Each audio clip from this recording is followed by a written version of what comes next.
అయిపోద్దని చెప్పారు. కాబట్టి నేను 10 నిమిషాలు పావు గంట ఎక్కువ తీసుకుంటా, కానీ ఎక్కువసేపు మాట్లాడండి.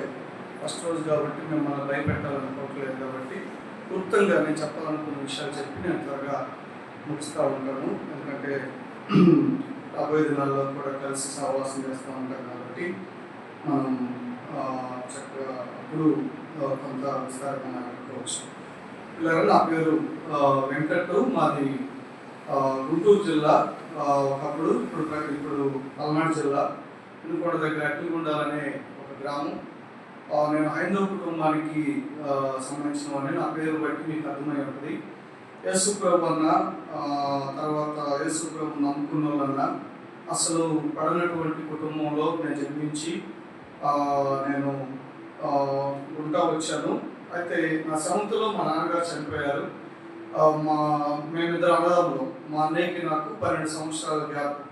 నేను 8th వచ్చేసరికి ఆయన వివాహం అయిపోయింది. నేను 10th అయిపోయేసరికి ఆయన పిల్లలు పుట్టి మమ్మల్ని మా అన్నయ్య వేరుపడి డివైడ్ అయిపోయాడు. నన్ను చదువు మానిపించాడు. సో నేను 10th క్లాస్ అయిపోయి 2001లో నాకు 10th అయిపోయింది. 3 సంవత్సరాలు నేను చదువు మానుకొని ఏం చేయాలో అర్థం కాని పరిస్థితుల్లో ఒక పక్క మాకు పొలం ఉంది. ఆ పొలం పనులు చేసుకుంటే మంచిది, ఓసీలం కదా, మనకేం జాబులు రావు అని నన్ను చదువు మానిపించారు. సో నాకేమో చదువుకోవాలని ఆశ, కానీ ఇంట్లో మా అన్నయ్య అంటే భయం, పెద్దోడు కాబట్టి ఆయన అడిగే ధైర్యం నాకు లేదు.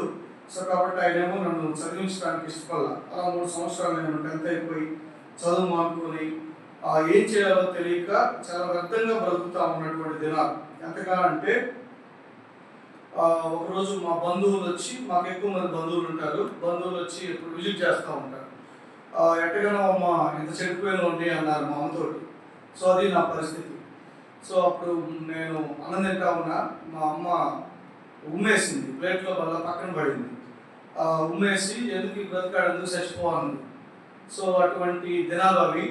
సో ఆ పరిస్థితుల్లో నేను ఇక నా ముందు నా ఆప్షన్ 2. ఒకటి, కన్న తల్లి చేయి కొట్టింది, ఎందుకు ఈ బ్రతుకు అనిపించింది.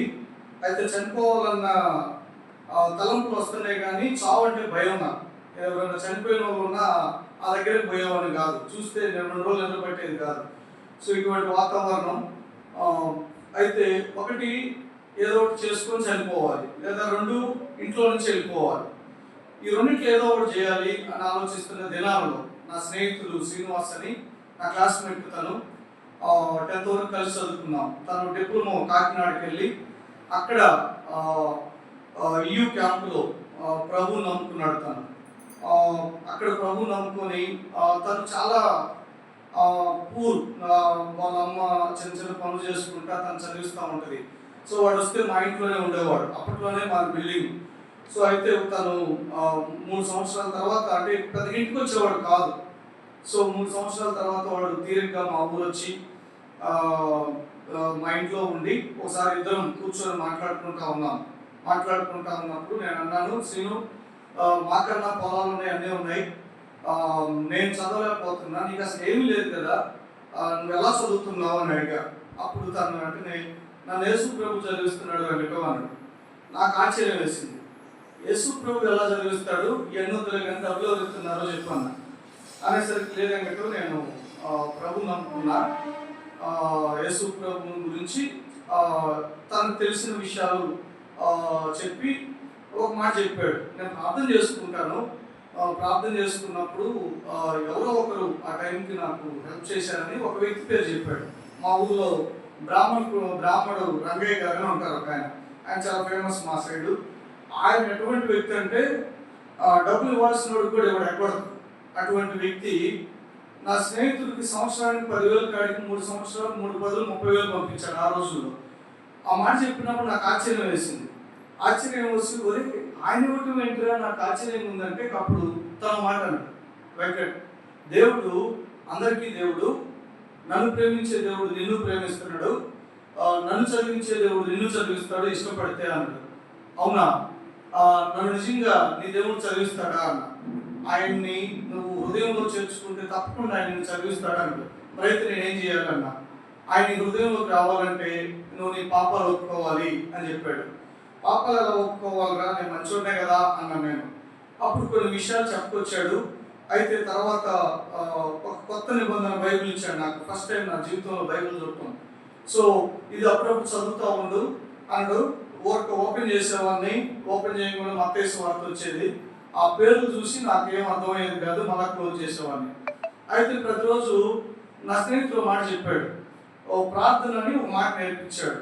ఏం లేదు వెంకటం, నువ్వు నాతో ఎలా మాట్లాడుతున్నావు, దేవుడితో అలా మాట్లాడు, ఆయన వింటాడని చెప్పాడు. ఆ మాట నాకు గుర్తుండిపోయి ప్రతిరోజు మా ఇంట్లో పడుకునేటప్పుడు రాత్రులు మంచం మీద పడుకొని, ఆ దేవా నువ్వు నిజంగా ఉండుంటే సీను చదివిస్తున్నావు కదా, నన్ను కూడా చదివించు, అప్పుడు నేను నమ్ముతా అనేవాడిని. సో అట్లాంటి ప్రార్థనలు జరిగిన 3 సంవత్సరాల తర్వాత మా అమ్మ ఎందుకో తెలీదు, నేను చదువుకుంటానని అడిగా. ఆ 3 సంవత్సరాల తర్వాత చదువుకోపోవన్నది. నాకు ఆశ్చర్యం వేసింది. 3 సంవత్సరాల తర్వాత నేను వెళ్ళి వినుకొండ ఇంటర్మీడియట్ జాయిన్ అయ్యాను. ఇక మా ఊళ్ళో వాళ్ళు అనుకుంటున్నారు, వీడు ఊళ్ళో తిరగటం అయిపోయింది, టౌన్ మీద పడ్డాడు రా అనుకుంటున్నారు. అది నా పరిస్థితి. సో అప్పుడు నా స్నేహితుడు ఒక లెటర్ వేసాడు.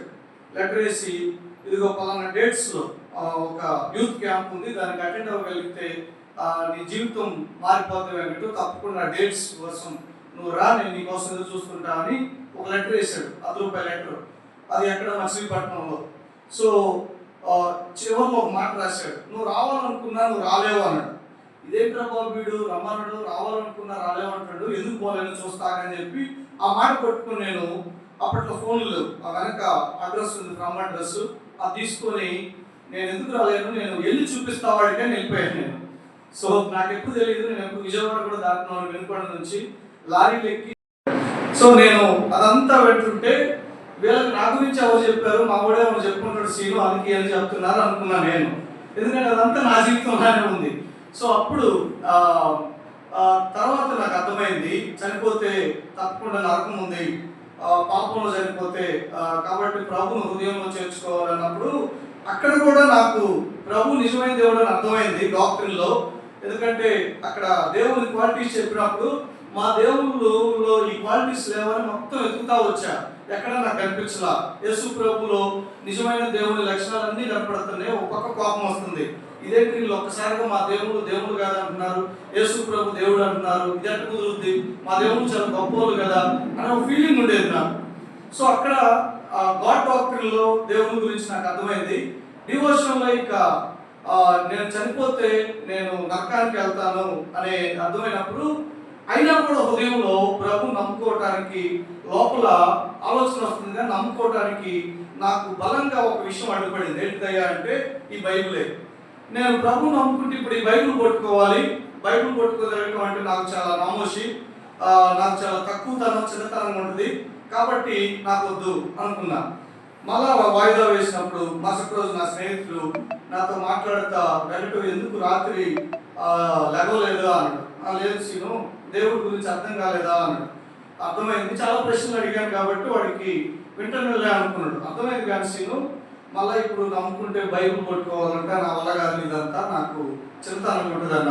అప్పుడు తను అన్నాడు, వెంకట ప్రభువుని చేర్చుకునేది హృదయంలో, బైబిల్ సంబంధం లేదు, బైబిల్ పట్టుకోవాల్సిన అవసరం లేదు అన్నాడు. అట్లయితే నేను నమ్ముకుంటా, కానీ బైబిల్ పట్టుకోవటానికి కుదరదు మనకన్నా. సో అప్పుడు 2011లో 2005 ఆగస్టు 12 నేను నా ప్రభు దగ్గర నా పాపాలు ఒప్పుకున్నా. హృదయంలో ఆ రోజు గొప్ప సంతోషాన్ని, నెమ్మదిని నేను అనుభవించడం చూశాను. అలా నమ్ముకున్నాక నేను ఇంటర్మీడియట్, మా ఊళ్ళో నా రిజల్ట్ కోసం ఎదురు చూస్తూ ఉన్న దినాలు అవి. వీటికి తప్పకుండా సబ్జెక్టులు పోతాయి అనుకుంటున్నారు. ఆశ్చర్యకరంగా ప్రభు నేను అప్పుడే తర్వాత మరో క్యాంప్కి వెళ్ళడం, తర్వాత ఎల్టీ క్యాంప్, ఇట్లా ఇక అప్పటి నుంచి నేను ఎక్కువగా ఫెలోషిప్లో కంటిన్యూ అవుతూ వచ్చాను. ఇంటర్మీడియట్ టౌన్ 4th ర్యాంక్ ఇచ్చాడు ప్రభు నాకు. మా ఊరిలో నాకు ఆశ్చర్యపోయారు. అప్పట్లో రిజల్ట్ పేపర్లో వచ్చాయి, న్యూస్ పేపర్లో. సో వాళ్ళందరూ చూసి ఆశ్చర్యపడ్డారు. అప్పుడు నేను చెప్పాను, యేసు ప్రభు నమ్ముకున్న ప్రభు నా బ్రతుకుని మార్చాడని. తర్వాత ఇక మా అన్నయ్య వీడియోలో అయితే చదువు అనుకోడని నా ఇంటర్మీడియట్ తర్వాత అప్పట్లో 80,000 అప్పించాడు.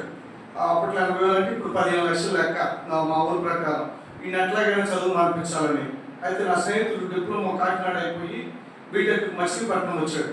సో అక్కడ ఒక ఇంట్లో రెంట్ ఉండేటప్పుడు నేను ఇంటర్మీడియట్ అయిపోయింది, ఏం చేయాలో తెలియట్లా, రూపాయి చేతుల్లో లేదు, స్కాలర్షిప్ రాదు మాకు బోసిలం కాబట్టి. అయితే చదవాలని ఆశ ఉండేది. డబ్బులు లేవు, ఒక పక్క అప్పు ఉంది, ఏం చేయాలని అర్థం కాని పరిస్థితుల్లో నా స్నేహితులు మళ్ళా హాలిడేస్కి వచ్చి ఏం చేద్దాం అనుకుంటున్నాడు. ఏం చేయాలో అర్థం కావట్లేదు శ్రీను అన్న. ఏం చేస్తావు, ప్రార్థన చేయాలి. సరే, మనకు తెలిసింది ప్రార్థనే కదని మళ్ళీ ప్రార్థన చేయటం మొదలుపెట్టాను. ఎప్పుడైతే నేను ప్రార్థన చేస్తా ఉన్నానో నా స్నేహితులు ఉంటున్న ఇంటి ఓనర్, ఆ పేరు రాజ్ కుమార్, ఆమె ఒక రోజు నా స్నేహితులను పిలిచి, శ్రీను ఇప్పుడు దాకా నేను డిగ్రీ ఒక అబ్బాయిని చదివించాను, ఆ అబ్బాయిది అయిపోయింది, ఎవరైనా నీకు తెలిసిన వాళ్ళు ఉంటే చెప్పి నేను చదివిస్తానని ఆంటీ అడగటం. ఎక్కడ మచిలీపట్నంలో, నేను ఎక్కడో వినుకొండలో ప్రార్థన చేస్తా ఉన్నా. వెంటనే నా స్నేహితులు ఆంటీ వెంకట్ అని నా ఫ్రెండ్ ఉన్నాడు, ఇట్లా ఫాదర్ లేడు, ఇటువంటి పరిస్థితులు ఉన్నాయంటే అయితే తీసుకొచ్చి నేను చదివిస్తానని చెప్పింది. అలా నేను డిగ్రీకి మచిలీపట్నం వెళ్ళి అక్కడ నోబుల్ కాలేజీలో నేను బీకామ్ కంప్లీట్ చేయటం, తర్వాత మళ్ళా ఎంబీఏ చేయాలని ఆశ. మళ్ళీ ఏం చేయాలి, అప్పుడు నా స్నేహితులు బీటెక్ అయిపోయి తను అసిస్టెంట్ ఇంజనీర్గా శ్రీశైలంలో జాబ్ వచ్చింది. మళ్ళీ ఏం చేయాలి అన్నప్పుడు, ఏం చేస్తావు, ప్రార్థన చేద్దాం అన్నాడు మళ్ళాడు. సరే, ప్రార్థనే కదా మనకు తెలిసిందని ప్రార్థన చేస్తా ఉన్నాం. ఆశ్చర్యకరంగా అదే సంవత్సరం వైఎస్ఆర్ గెలిచి ఓసీలకు కూడా స్కాలర్షిప్ పెట్టాడు. సో అప్పుడు ఈబీసీ స్కాలర్షిప్ ద్వారా నేను విజయవాడ కేఎల్యూలో నేను ఎంబీఏ కంప్లీట్ చేయడానికి ప్రభు చూపించాడు. సో ఇట్లా ఆశ్చర్యం ఏంటంటే, ఒకనొక రోజు నా స్నేహితుడిని నేను అడిగిన ప్రశ్న, మా స్నేహితుడు చెప్పాడు, నన్ను ప్రేమించిన దేవుడు నిన్ను ప్రేమిస్తున్నాడు, నన్ను చదివించిన దేవుడు నిన్ను చదివిస్తాడు అన్నాడు. అక్షరాల దేవుడు నా జీవితంలో నెరవేర్చాడు. పిల్లరా, తర్వాత నేను ఆంధ్ర యూనివర్సిటీలో ప్రసారంతో పాటు ఎంఫిల్ కంప్లీట్ చేశాను. సో మా ఊర్లో ప్రస్తుతం కూడా చదువుకున్న వాళ్ళలో హైయెస్ట్ స్టడీస్ చదివిన వాళ్ళలో నేను ఒకరిని. చూడండి, ఒకప్పుడు 10th చదువుకొని మానుకున్నటువంటి నన్ను ప్రభు నడిపించిన విధానం, తర్వాత నా వివాహం విషయంలో కూడా ఎప్పుడైతే నేను ఎంబీఏ కంప్లీట్ చేశానో మా బంధువులందరూ వచ్చారు, ఇదిగో మేము అంత కట్నం ఇస్తామని నేను చెప్పాను. ఒకప్పుడు వెంకట్ అంటే ఎవరు పట్టించుకోలేదు, ఎవరు పలకరించేవాళ్ళు కాదు. నేను ప్రభు కొరకే బ్రతకాలనుకున్నానని చెప్పి నా వివాహం విషయంలో కూడా నేను మా ఇంట్లో స్ట్రాంగ్ ఒక విషయం చెప్పా, నేను నా వివాహంలో రూపాయి కట్నం తీసుకోను, తర్వాత క్యాస్ట్ చూడను, తర్వాత కలర్ చూడను, ఏం పెట్టించుకోను, ప్రభు నమ్ముకున్న అమ్మాయిని తప్ప నేను ఎవరిని పెళ్లి చేసుకున్నాను చెప్పా. మా ఇంట్లో వాళ్ళు ఆశ్చర్యపోయి, మా అమ్మాయి అయితే గందరగోళం చేసింది, ఇదేంట్రా పరువు తెస్తావా, కుటుంబ పరువు ఏం కావాలి, అది నేను గందరగోళం చేశాను నేను చెప్పా. ఒకప్పుడు నేను చెడిపోయి తిరుగుతుంటే అప్పుడు పోలేదా పరువు, ప్రభు కొరకు బ్రతుకుతుంటే పరువు పోతుందా అని చెప్పినప్పుడు మా అమ్మవారికి తెలుసు, వీడు మొండోడు, ఏం చెప్పినా ఏంటో నీ కర్మం అనుభవించన్నారు. అప్పుడు ఎవరైతే నన్ను ప్రభులో నడిపించాడో నా స్నేహితుడు శ్రీనివాస్ వాళ్ళ చెల్లిని నాకు ప్రపోజల్గా రావటం, తర్వాత తను కాకినాడలో డిప్లొమా చేసి కర్నూలు యూలో తను అక్కడ చక్కగా ఎదిగి అక్కడ బీటెక్ చేసింది. తర్వాత ప్రభు 2011లో మాకు వివాహం జరిగించాడు. తర్వాత 1 ఇయర్కి మా బంధువులు అందరూ వచ్చారు పెళ్ళికి, అందరం ఇచ్చాం. సో నేను ఇంటింటికి వెళ్ళి నా భార్యకి దేవుడు 3 ప్రెసిడెంట్ పోస్టులు ఇచ్చి మీకు నచ్చింది ఎదుర్కొన్నాను.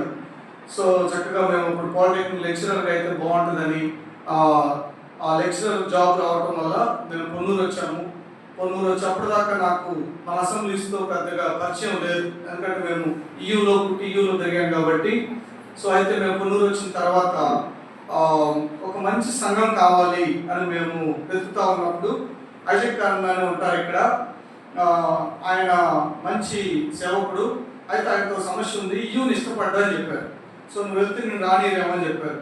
నాకు మంచి సంఘం కావాలి, ఈయూకి రావాలో వద్దానంటే నాకు సంబంధించిందని చెప్పి నేను అన్న దగ్గరికి వెళ్ళి అన్నతో ఒకసారి కూర్చొని మేము మాట్లాడినప్పుడు, అన్న మేము ఇట్లా విద్యార్థుల మధ్య పరిచయం చేస్తూ ఉంటాం అని చెప్పి అన్నతో ఆ విషయాలను పంచుకున్నప్పుడు, మీతో కలిసి ఆరాధన చేయాలని సహవాసం చేయాలని కోరుకుంటామంటే, అన్న అయ్యా మీరు వచ్చి సహవాసం చేస్తానంటే మాకు సంతోషమే అని చెప్పి అన్న ఆహ్వానించారు. అలా 2011 నుంచి ఇంచుమించుగా 19 వరకు అన్న వాళ్ళ మందిరంలో మేము కలిసి సహవాసం చేసాం. చక్కగా ఎంతగా అంటే అన్నవాళ్ళు మాకు స్పిరిచువల్ పేరెంట్స్గా ఉండటం మాత్రమే కాదు, కానీ అక్కడ ఈయూ పరిచర్యకు కూడా తర్వాత అన్న ఈయూ పరిచర్యని ఎంతగానో ప్రేమించిన వ్యక్తిగా ఆ కుటుంబం ఒక రకంగా మా తర్వాత ఎక్కువ విద్యార్థులు అన్న వాళ్ళ ఇంటికి వెళ్ళిపోయేవాళ్ళు. సో అంతగా ప్రేమించారు. పిల్లలందరూ కూడా మన అసెంబ్లీలో ఎదిగి చక్కగా అన్న ద్వారా బాప్తీజాలు తీసుకొని వాళ్ళందరూ కూడా ఇప్పుడు మంచి మంచి క్రైస్తవ కుటుంబాలుగా కట్టబడతా ఉన్నారు. సో నిజంగా దేవుడు అక్కడ వాడుకున్న తర్వాత ప్రమోషన్గా కావాలి వచ్చాం. అక్కడ మళ్ళీ మేము ఒలివల క్రైస్తవ ప్రార్థనా మందిరంలో మేము అక్కడ 6.5 సంవత్సరాలు కలిసి సహవాసం చేశాం. నేను 2016లో ప్రభు నన్ను పూర్తికాల సేవకు పిలిచినప్పుడు నేను ఇవాంజలిస్ట్గా నేను వచ్చి ఒక పక్క విద్యార్థుల మధ్య పరిచర్యలో మన సంఘ పరిచర్యలో నేను కొనసాగుతూ ఉన్నాను. సో అలా కావల్లో ఉండి రీసెంట్గా మా భార్యకి ట్రాన్స్ఫర్ అవటాన్ని బట్టి మేము గుంటూరు వెళ్దామని మా ప్లాన్ యాక్చువల్గా.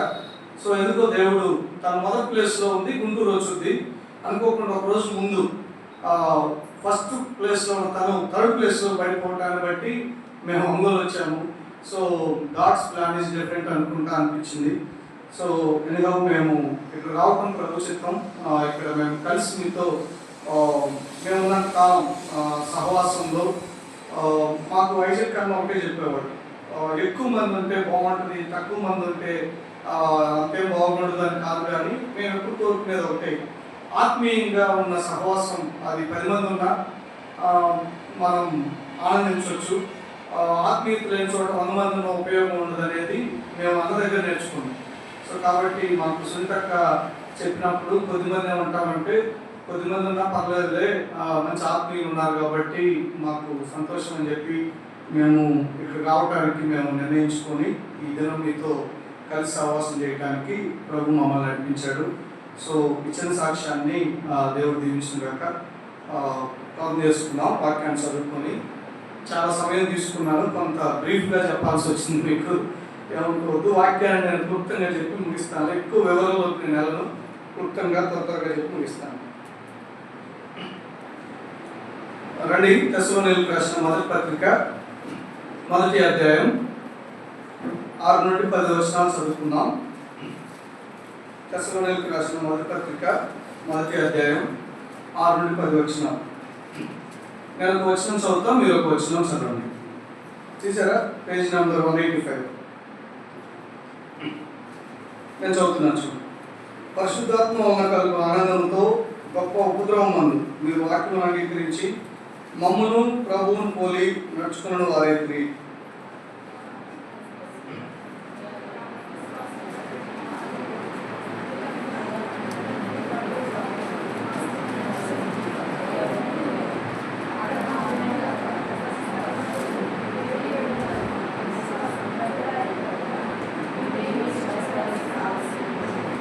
మీ యొద్ద మాకెట్టి ప్రవేశం కలిగినో అక్కడ జనులు మమ్మల్ని గురించి తెలియజెప్పుచున్నారు.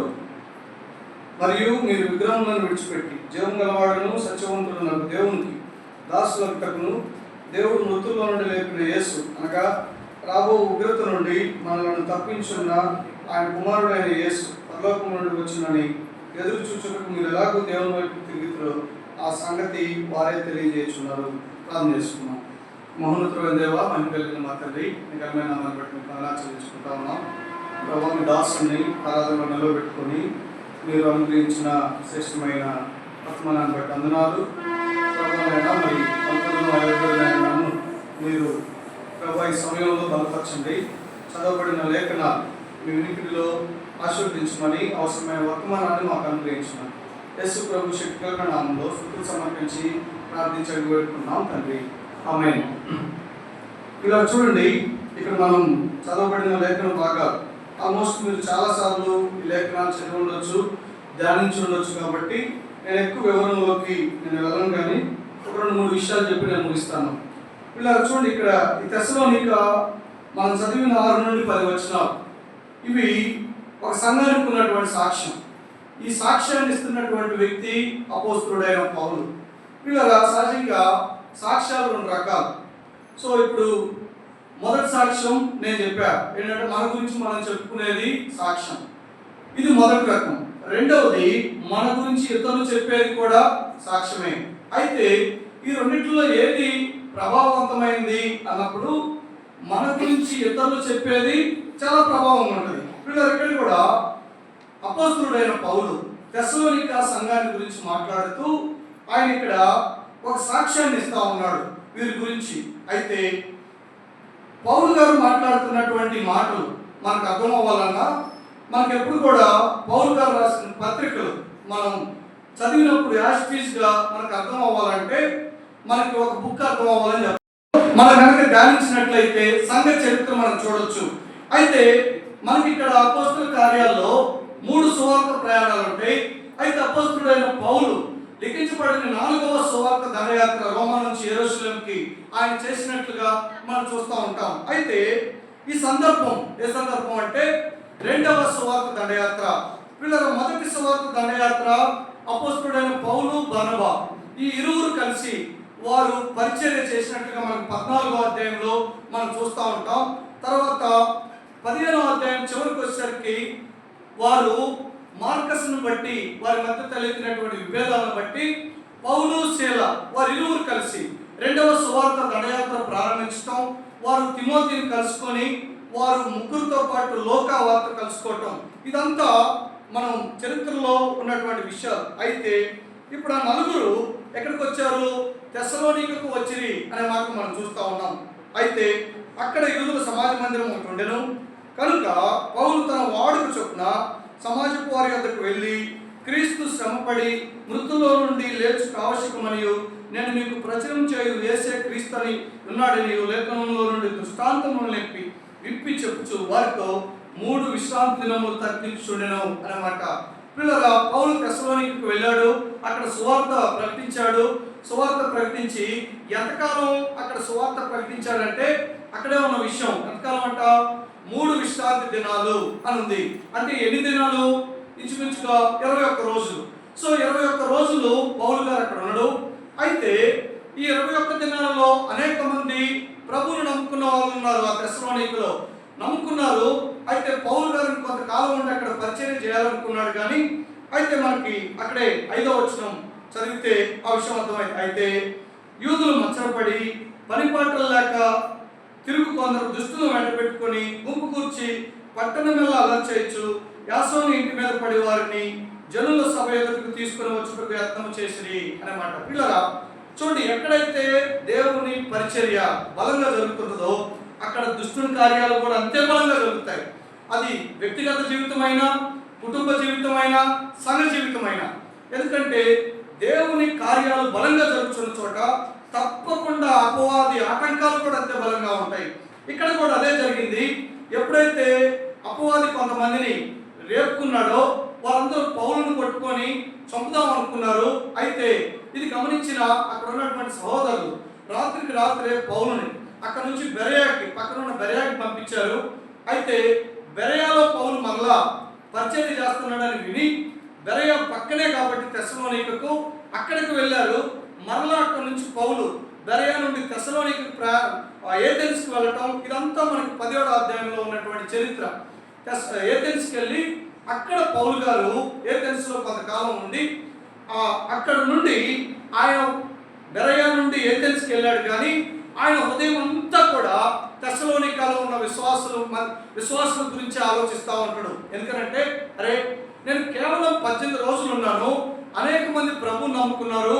అయితే భయంకరమైన శ్రమలు వచ్చినాయి, హింసలు వచ్చినాయి. అయితే ఈ పరిస్థితుల్లో అసలు ఎవరైనా ప్రభువుని నమ్ముకొని ఉన్నారా? అసలు విశ్వాసులు అక్కడ ఉన్నారా? ఒకవేళ ఉండి ఉంటే వాళ్ళ పరిస్థితి ఎలా ఉందో, వాళ్ళు ఎలా ఉన్నారో అని తను ఎక్కువగా భారం కలిగి ఏథెన్స్ నుండి పౌలు గారు శీలను తిమోతిని వారిరువురిని తెస్సలోనికకు పంపించడం మనం చూస్తూ ఉంటాం. పిల్లరా పంపించి ఇదిగో వారికి పౌలు తెలుసు కానీ మీరు తెలియదు కాబట్టి మీరు వెళ్ళి జస్ట్ అక్కడికి వెళ్ళి కేవలం వారి యొక్క సమాచారాన్ని తెలుసుకొని నా దగ్గరికి త్వరగా రండి అని చెప్పి పంపించినప్పుడు పౌలు గారు అనుకున్న సమయానికి వాళ్ళు రాలేకపోవటాన్ని బట్టి ఆయన తన ప్రయాణంలో భాగంగా కొరంథీకి వెళ్ళటం 18వ అధ్యాయంలో మనం చూస్తాం. అయితే ఇక్కడ మనం చదివినట్లయితే 5వ వచనం చూడండి, 18వ అధ్యాయం 5. శీలయు తిమోతియు మాసిదోనియా నుండి వచ్చినప్పుడు పౌలు వాక్యం బోధించుటందు ఆతురత కలవాడై అన్నమాట. పిల్లరా వాస్తవానికి పౌలు ఏథెన్స్లోనే వారి కొరకు కనిపెట్టుకున్నాడు. వారు రాలేదు. వారి గురించిన భయాందోళనలు పౌలు గారికి ఉన్నాయి. అసలు వాళ్ళు ఉన్నారా? ఒకవేళ ఏమన్నా పట్టుకున్నారేమో, వీళ్ళని కూడా కొట్టి చంపేశారేమో, ఎందుకంటే వాళ్ళ గురించిన క్షేమ సమాచారం ఏమీ లేదు. ఇటువంటి ఆందోళనల మధ్య పౌలు పరిచర్య చేస్తూ ఉన్నప్పుడు కొరంథీకి వచ్చి వాక్యం చెప్తున్నప్పుడు అక్కడ శీల తిమోతి వచ్చి పౌలు గారిని కలుసుకున్నప్పుడు పౌలు గారు అక్కడ చాలా ఆనందంతో వాక్యం పంచుకున్నట్లుగా మనం చూస్తూ ఉంటాం. అయితే ఈ కొరింథీలో ఉన్నప్పుడు వారిరువురు తెస్సలోనిక సంఘం నుండి వచ్చి వారిద్దరు తెచ్చిన సమాచారాన్ని ఆధారం చేసుకొని పౌలు గారు రాసిన పత్రికే ఈ తెస్సలోనికలకు రాసినటువంటి పత్రిక. వీళ్ళ రండి. సో వారు తెచ్చిన సమాచారాన్ని బట్టి పౌలు గారు ముఖ్యంగా 3 విషయాలు వారితో మాట్లాడుతూ ఉన్నాడు. ఆ 3 విషయాలు చెప్పి నేను త్వరగా ముగిస్తాను. మొట్టమొదటిది రండి చూద్దాం. 7వ వచనం. కాబట్టి మాసిదోనియాలోను అకైలోను విశ్వాసులందరికీ అక్కడేముంది, మాదిరి అయి ఉన్నారు అనే మాట. మాదిరి అయి ఉన్నారు పిల్లరా. అయితే మొట్టమొదటిగా ఈ సంఘం గురించి మాట్లాడుతూ పౌలు గారు ఇచ్చిన సాక్ష్యం ఏంటంటే ఇది ఎటువంటి సంఘం అంట? మాదిరి కలిగిన సంఘం. పిల్లలు చూడండి, వారు పౌలు గారు అన్నమాట. కాబట్టి మాసిదోనియాలోను అకైలోను విశ్వాసులందరూ జీవించడమే మాదిరి. పిల్లరా, అయితే ఈ సంఘస్థులు ఎవరి సంఘస్థులు? తెస్సలోనికలో ఉన్నటువంటి విశ్వాసులు. అసలు ఎలాంటి బ్రతుకుతున్నారంటే చుట్టుపక్కల సంఘాల వాళ్ళు వాళ్ళ గురించి అనుకుంటున్నారంట, రే మనం ఎలా బ్రతకాలో తెలుసా? తెస్సలోనికలో ఉన్న విశ్వాసుల్లాగా బ్రతకాలి అనేటట్లుగా బ్రతుకుతున్నారంట. అంటే చుట్టుపక్కల ఉన్నటువంటి విశ్వాసులందరికీ వీళ్ళు ఒక మాదిరి అయిపోయారంట. ఈ మాట చెప్పినప్పుడు పౌలు గారు ఎంత ఆశ్చర్యపడిపోయి ఉంటాడో. శీలా తిమోతి తెచ్చి అసలు అక్కడ విశ్వాసులు ఉన్నారా అని పౌలు గారు బాధపడతా ఉంటే ఆ శ్రమల మధ్యలో, అవమానాల మధ్యలో ఎందుకు చూడండి అసలు వాళ్ళు ఎలాంటి పరిస్థితుల్లో వాళ్ళు నిలబడ్డారంటే అక్కడే 6వ వచనం చదివితే చదువుతారా? 6వ వచనం చదవండి ఒకసారి. 6వ వచనం. చాలు చూడండి, అక్కడ పరిశుద్ధాత్మల కలుగు ఆనందంతో గొప్ప ఉపద్రవమందు మీరు వాక్యం అంగీకరించితిరి అనే మాట. పిల్లరా, అసలు వీళ్ళు ప్రభుని ఎప్పుడు నమ్ముకున్నారంట? వీళ్ళు నమ్ముకుంది ఎప్పుడు? ఉపద్రవంలో. సహజంగా మనం కూడా ప్రభుని నమ్ముకున్న వాళ్ళమే. మనం ఏ పరిస్థితుల్లో నమ్ముకున్నాడో చెప్పండి. మనం దేనికోసం? ఇప్పుడు నా మటుకు నేను చెప్పా, నేను చదువుకోవాలని ప్రభుని నమ్ముకున్నా. ఒకవేళ ప్రభుని నమ్ముకుంటే సమస్యలు వస్తాయంటే నమ్ముకునేవాళ్ళ?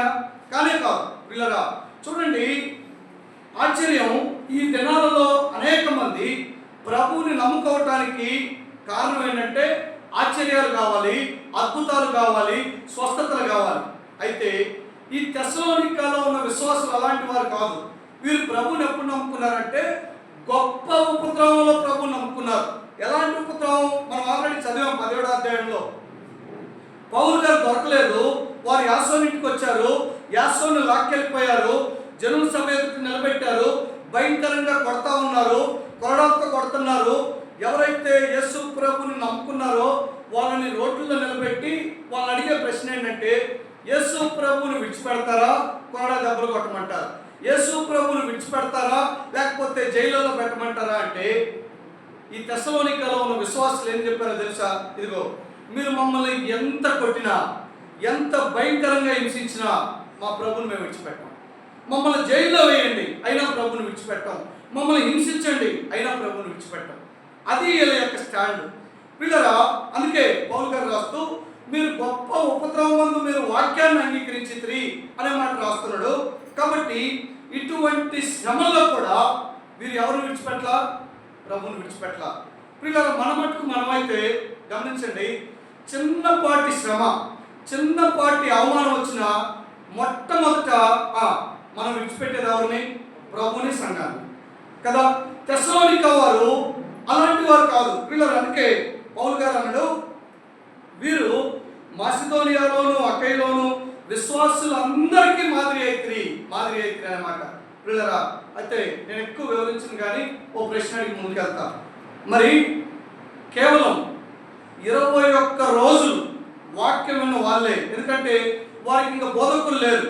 పోనీ లేఖనాలు చదువుకొని లేఖనాలన్నా ధ్యానిద్దాం అనుకుంటే అప్పటికి కొత్త నిబంధనలో ఒక గలతీయులకు రాసిన పత్రిక తప్ప ఏ గ్రంథం రాయబడదు. కొత్త నిబంధనలో 2వ పుస్తకమే తెస్సలోనికలకు రాసిన మొదటి పత్రిక. కాబట్టి వాళ్ళకి లేఖనాలు లేవు, రెండవది బోధకులు లేరు, సేవకులు లేరు. కేవలం పౌలు గారి ద్వారా విన్నారు. 21 రోజులు వాక్యం విన్నారు. మరి 21 దినాలు వాక్యం విన్న వారే అంత గొప్ప సాక్ష్యాన్ని లేవనెత్తితే అంత గొప్ప మాదిరిని లేవనెత్తితే మరి నువ్వు నేను సంవత్సరాల తరబడి వాక్యం వింటా ఉన్నాం, దేవుని సంఘంలో ఉంటా ఉన్నాం, సేవకులు ఉన్నారు, మన చేతుల్లో 66 పుస్తకాల సంపూర్ణ గ్రంథం ఉంది. మరి మనం ఇంకెంత మాదిరిని లేవనెత్తగలగాలి, ఇంకెంత సాక్ష్యాన్ని లేవనెత్తగలగాలి? పిల్లరా, ఇంతకు ఉందా సాక్ష్యం? మన కుటుంబాల్లో, సంఘంలో, సమాజంలో పిల్లరా, క్రైస్తవుడికి అత్యంత విలువైనది ఏంటో తెలుసా? సాక్ష్యం. సాక్ష్యం లేని క్రైస్తవుడు బ్రతికినా చచ్చినట్టే. ఎందుకంటే ఒకసారి మన సాక్ష్యాన్ని కనుక మనం పోగొట్టుకున్నట్లయితే ఇంకెన్నడూ దాన్ని తిరిగి నిలబెట్టుకోవటం ఇది అసాధ్యం. అది దావీదు జీవితంలో మనం చూస్తూ ఉంటాం పిల్లరా. అందుకే ఒక క్రైస్తవుడు బ్రతకాల్సింది ఆస్తుల కోసమో లేకపోతే ఇంకో దానికోసం కాదు, కానీ సాక్ష్యాన్ని కాపాడుకోవటం కోసం బ్రతకాలి. పిల్లరా, ఇది మొదటిది. రెండో విషయం చూద్దాం రండి అక్కడే. కాబట్టి మాసిదోనియాలోను అకైలోను విశ్వాసులందరికీ మాదిరి అయితిరి, ఎందుకనగా మీ యొద్ద నుండి ప్రభు వాక్యము మాసిదోనియాలోను అకైలోను మ్రోగెను అన్నమాట. పిల్లరా, మొదటిది మాదిరి కలిగిన సంఘం, రెండవది సువార్తను మ్రోగించే సంఘం. పిల్లరా, ఆశ్చర్యం కదా. అసలు పౌలు గారు చాలా ఆశ్చర్యపోయానికి మాట చెప్పినప్పుడు చూడండి, మొదటి చదవండి. అక్కడ ఏముందంటే, ఎందుకనగా మీ యొద్ద నుండి ప్రభు వాక్యము మాసిదోనియాలోను అకైలోను మ్రోగెను. పిల్లరా, వీరే అసలు ప్రభువును నమ్ముకొని ఇటువంటి శ్రమల్లో అసలు నిలబడతారా లేదా అని ఎదురు చూస్తున్న పరిస్థితుల్లో శీలా తిమోతి వచ్చి పౌలు గారికి తెచ్చిన సమాచారం ఏంటంటే, అయ్యా అసలు వాళ్ళు ఎలా ఉన్నారో తెలుసా? వాళ్ళు నమ్మటం కాదయ్యా, వారి ద్వారా అనేక సంఘాలు కట్టబడ్డాయి అని చెప్పారు. నాకు తెలిసి పౌలు గారు ఎంత ఆశ్చర్యపడిపోయినట్టుడో. పిల్లరా, అసలు వారు ఏ పరిస్థితుల్లో ఉన్నారో తెలిస్తే మనం ఆశ్చర్యపోతాం. ఆ పరిస్థితుల్లో అసలు సువార్త చెప్పాలనే ఆశ ఎలా వచ్చింది? రండి, 2 కొరింథీ 8వ అధ్యాయం 2వ వచనం చదవండి ఒకసారి.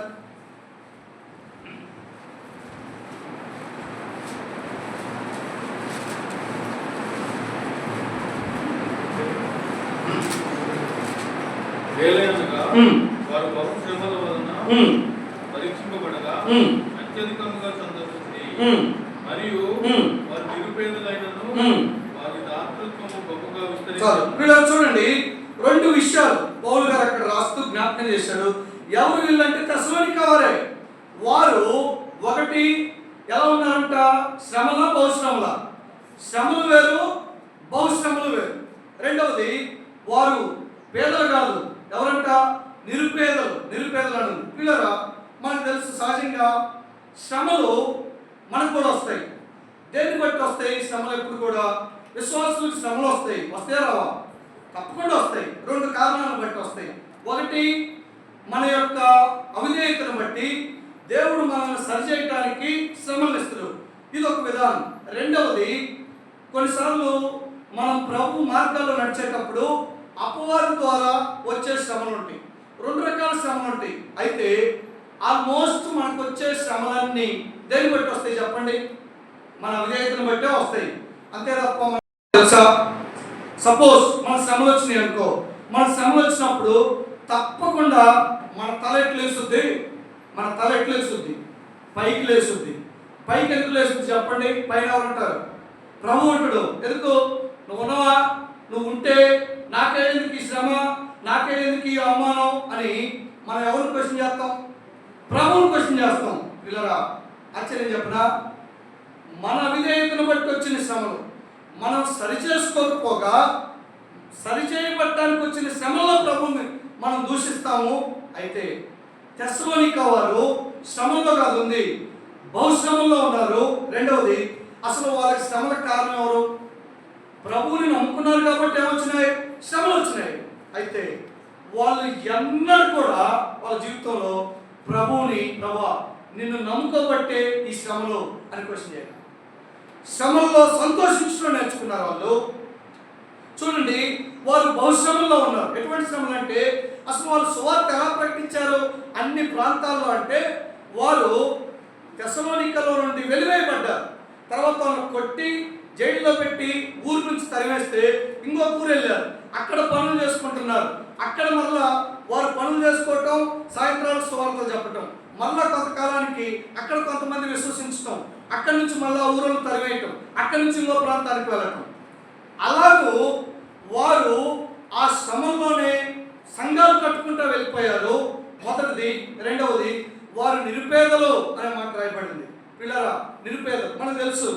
పేదలు అంటే మనకి కనీసం తినడానికి తిన్నుండి, కట్టుకోవడానికి బట్టలుండి, ఉండటానికి ఇల్లుంటే పేదరికం.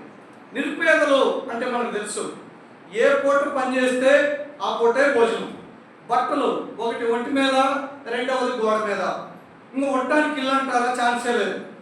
వీళ్ళు పేదలు కాదు. ఎవరంటే వీళ్ళు నిరుపేదలు. నిరుపేదలు పిల్లరా, నిరుపేదలుగా ఉన్నారంట.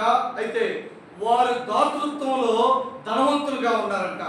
పిల్లలు చూడండి, ప్రభువుకి ఇవ్వటంలో ఎంతగా ముందున్నారంటే, అసలు ప్రభువుకి ఎవరు ఇవ్వగలరు చెప్పండి? డబ్బున్నోళ్ళ పేదలా? డబ్బున్నోళ్ళ పేదలని కాదు, ప్రభువుకి ఇవ్వటంలో ఎవరు ఇవ్వగలరంటే, ఎవరైతే ఆత్మీయతలో ధనవంతులుగా ఉంటారో వారు ప్రభువుకి ఇస్తారు తప్ప డబ్బున్నోళ్ళు ఎవరు పేదలు ఇవ్వలేరు. ఎవరైతే ప్రభువుని ఎక్కువగా ప్రేమిస్తారో వాళ్ళు ఇవ్వగలరు, ఎనకున్నది ఏదున్నా లేకపోయినా. పిల్లరా, అటువంటి పరిస్థితుల్లో ఉన్న వారు చూడండి, సువార్తను మ్రోగించిరి అనే మాట రాయబడింది. పిల్లరైతే ఇంకో ప్రశ్న మనం పరీక్షించుకోవాల్సింది ఏంటంటే, మరి 21 రోజులు సువార్త విని సేవకులు లేరు, ఎవరు లేరు. అసలు నాకు ఇంకోటి అనిపించింది, అసలు వారికి సువార్త ప్రకటించాలని ఎవరు చెప్పారు? ఎవరైనా చెప్పాలంటే సేవకులు ఉండాలి కదా, ఎవరు లేరాడు. మరి వారికి సువార్త చెప్పాలనే భారం ఎక్కడి నుంచి వచ్చింది అని చూస్తే, పిల్లరా, సువార్త చెప్పాలనే భారం సేవకుల ద్వారానో పెద్దల ద్వారానో రాదు. మనం ఎప్పుడైతే నిజంగా ప్రభు దగ్గర మన పాపాలు ఒప్పుకుంటామో, పరిశుద్ధాత్మ మన హృదయంలోకి వస్తాడో, అప్పటి నుంచి మన హృదయంలో పరిశుద్ధాత్మ ద్వారా వచ్చే ప్రేరేపణ ఏంటో తెలుసా? సువార్త ప్రకటించాలనే ప్రేరేపణ. ప్రియులారా, అదే ఇక్కడ జరిగింది. వాళ్ళకి ఎవరు బోధించలేదు, కానీ ఇదిగో నశించిపోయే వారిని చూస్తూ ఉన్నప్పుడు వారి పట్ల వారికి భారం కలిగింది. వీరు కూడా ప్రభువుని నమ్ముకోవాలి, రాబోయే ఉగ్రత నుండి తప్పించబడాలని సువార్తను ప్రకటించారు. అనేకమైన ఆత్మను సంపాదించారు, సంఘాలు కట్టారు. అయితే ప్రియులారా, ఓ ప్రశ్న, ఇంతకీ మనం ప్రభువుని నమ్ముకుని ఎన్ని సంవత్సరాలు అవుతుంది? మరి ఇన్ని సంవత్సరాల్లో ఎవరినైనా ఇదిగో నేను ఇన్ని సంవత్సరాల్లో ఈ వ్యక్తికి సువార్త చెప్పి వీరిని నేను ప్రభువులోకి నడిపించా అని చెప్పగలుగుతున్నామా? ఉన్నారా అటువంటి వారు ఎవరైనా? మనం ప్రభువులోకి నడిపించేవారిగా ఉన్నామా? ప్రభువులోకి వస్తారు, లేకపోతే నిన్ను బట్టి అనేక మంది సంఘానికన్నా దూరం అవుతారు. రెండిట్లో కూడా జరుగుతుంది. పిల్లల, ఈ తెస్సలోనిక వారు సువార్తను మ్రోగించేవారంట, సువార్తను మ్రోగించారు. మూడోది చెప్పి ఒక 2-3 వెళ్ళిపోతారో తెలియదు. మరి వాళ్ళ పిల్లల గురించి ఆలోచించరా, వాళ్ళ నివాస స్థలాల గురించి ఆలోచించరా? ఎందుకంటే వాళ్ళకున్న నిరీక్షణ ఒకటే, ప్రభు రాబోతా ఉన్నాడు, మేము ప్రభుతో ఉంటాం. ఎందుకంటే అది శాశ్వతమైనది. మేము యుగయుగాలు ప్రభుతో ఉండబోతున్నాం కాబట్టి అశాశ్వతమైన ఈ లోకం కోసం, అశాశ్వతమైన ఈ సిరి సంపదల కోసం మేము ఆలోచించాం, మేము బ్రతకం. ఇది వాళ్ళ స్టాండ్ పిల్లరా. కాబట్టి వాళ్ళు ప్రభు కొరకు అంతగా బ్రతికారు, అంతగా ఎదురు చూశారు. అయితే వాస్తవానికి ప్రభువు రాని దినాలలోనే వారు ప్రభు కొరకు ఎదురు చూసి అంతగా సిద్ధపడితే, మరి దినాలు ఏ దినాలు? కడవరి దినాలు, చివరి దినాలు అని చెప్తా ఉన్నారు. మరి ప్రభు రాకడ దినాలు. మరి దినాల్లో ఉన్న మనం ఇంకెంతగా సిద్ధపడాలి, ఇంకెంతగా మనల్ని మనం సరి చేసుకోవాలి, ఇంకెంతగా ప్రభు కొరకు ఎదురు చూడాలి. పిల్లరా, ఆ సిద్ధపాటు మనకుందా? ఆ ఎదురు చూసే అనుభవం మనకుందా? ఒకవేళ మనం అటువంటి సిద్ధపాటు, ఎదురు చూసే అనుభవం అనుకుంటే మనం ఈ లోకంలో వాటి కోసం బ్రతకం, ఆశించం. ప్రభు కొరకు బలమైన కార్యాలు చేసేవారిగా మనం ఈ లోకంలో ఉంటాం. అనేక మందిని ప్రభు వైపు నడిపించేవారిగా ఉంటాం. ప్రభు అనేక మందికి మాదిరి కలిగిన జీవితాలు మనం జీవిస్తాం. నిన్ను నన్ను చూసినప్పుడు ఇదిగో వీరిలాగా నేను బ్రతకాలి అనేటట్లుగా మనం బ్రతుకుతాం. పిల్లరా, కనీసం ఈ చివరి దినాల్లోనైనా ప్రభు కొరకు సిద్ధపడదాం. అయితే ఇంకా ఎవరైనా ప్రభువుని హృదయంలో చేర్చుకోకుండా ఉండుంటే, ప్రభు దగ్గర పాపాలు ఒప్పుకోకుండా ఉండుంటే గుర్తుపెట్టుకో, ఒకవేళ ప్రభువు రాకడ కనుక దగ్గరలో ఉండి ప్రభు కనుక ఈ లోకానికి త్వరగా వస్తే నువ్వు ఎక్కడ ఉంటావు? ప్రభువు నీ హృదయంలో లేకపోతే నువ్వు పాతాళంలో ఉంటావు. ఇదిగో నమ్ముకున్న మనం ఆయన కొరకు సిద్ధపడదాం, నమ్ముకున్న వ్యక్తులు ప్రభు వైపు తిరుగుదాం. కళ్ళు మూసుకొని ప్రార్థన చేసుకున్నాం, కళ్ళు మూసుకొని ప్రార్థన చేసుకున్నాం. పిల్లరా, తెస్సలోనికా సంఘం కేవలం 21 దినాలు వాక్యం విన్నారు. ప్రభు కొరకు గొప్ప మాదిరి కలిగిన జీవితాన్ని, సువార్తను మ్రోగించే సంఘంగా, ప్రభు కొరకు సిద్ధపడిన సంఘంగా మనం చూస్తూ వచ్చాం. మీ జీవితంలో, మరి మన విశ్వాస జీవితంలో, యాత్రా జీవితంలో మన బ్రతుకులు ఎలా ఉన్నాయి? దేని కొరకు బ్రతుకుతూ ఉన్నాం? ఒకసారి మనం పరీక్షించుకొని ప్రార్థన చేసుకున్నాం. అన్నవాళ్ళు వచ్చి ప్రార్థన చేసుకుంటూ ముగించవలసిందిగా కోరుతా ఉన్నాను.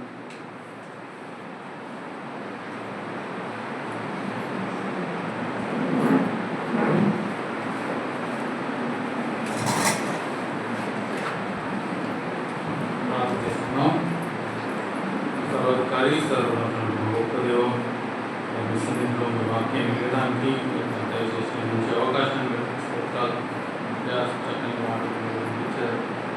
మేము సాక్ష్యం కలిగి ఉండడానికి, సువార్తను భోగించే సందర్భంగా, ఇతరులకు మాదిరిగా ఉండే సందర్భంగా అయా మా జీవితాలను మార్చుకోవడానికి సాయం చేయడం అయా ఎన్నో అవకాశాలు మాకు దయచేస్తున్నారు. ఇప్పటికైనా మా యొక్క తెస్సలోనికా సంఘం మరి మేము కూడా మీ కొరకు జీవించాలి, మీ కొరకు మరి రాకడ సమయంలో మేము ఉంటుండగా ఇంకా ఎక్కువగా ప్రవర్తించాలని, ఇంకా ఎక్కువగా దాతృత్వం కలిగి మీ యొక్క రాజ్య వ్యాప్తి కొరకు ప్రయాసపడే వారుగా అందరం సాయం చేయండి. మాలో ఉన్న బలహీనతలను సరిదిద్దండి. మీరే మమ్మల్ని బలపరిచి ఉన్న కార్యక్రమాలన్నింటిలో సాయం చేయండి. కుటుంబాన్ని జ్ఞాపకం చేసుకుంటే కూడా వారు చేస్తున్న సేవలో మీరు చూడండి, నడిపించండి. ఇంకా గొప్పగా వాడబడే ప్రభావం మీ కుటుంబంలో వారిని జ్ఞాపకం చేసుకోండి, వారిని బలపరచండి. చేరేసిన ప్రతి ఒక్కరిని బట్టి కూడా ప్రార్థిస్తున్నాం. మేము ముందు మీటింగ్స్ ఉంటుండగా అయ్యా మరి మీ నామానికి మహిమను చూసుకోండి. అనేక మంది మరి వచ్చి వాక్యం వినడానికి, ఆత్మీయంగా బలపడడానికి, మరి కొన్ని ఆత్మలను రక్షింపబడడానికి అందరికీ తోడైన నడిపించండి. కొత్త ఆత్మను మేము తీసుకురాగలుగుతున్నాం. మరి వాక్యం వినిపించి మీ నామని సాయం చేయండి. ప్రతి కుటుంబాన్ని, ప్రతి వ్యక్తిని చేరి వచ్చిన ప్రతి ఒక్కరిని మీరు జ్ఞాపకం చేసుకుని వారికి నా అక్కర్లా మీకు తెలుసు ప్రభు, వాటిని తీర్చే దేవుడు మీరే కనుక మీ మీద మేము ఆధారపడి తెస్సలోనికా విశ్వాసాలు జీవించిన ప్రతి ఒక్కరికి సాయం చేయమని దయచేసిన మంచి సమయాన్ని చెల్లిస్తూ తిరిగి కలుసుకుంటాను మాకు కూడా నడిపించుకున్నాను. మా రక్షకుడు విమోచకుడు నామంలో ప్రార్థించబడుతున్నాం తండ్రి. వాక్యం అందించిన వెంకట బ్రదర్కి చాలా ఉన్నారు. Welcome brother.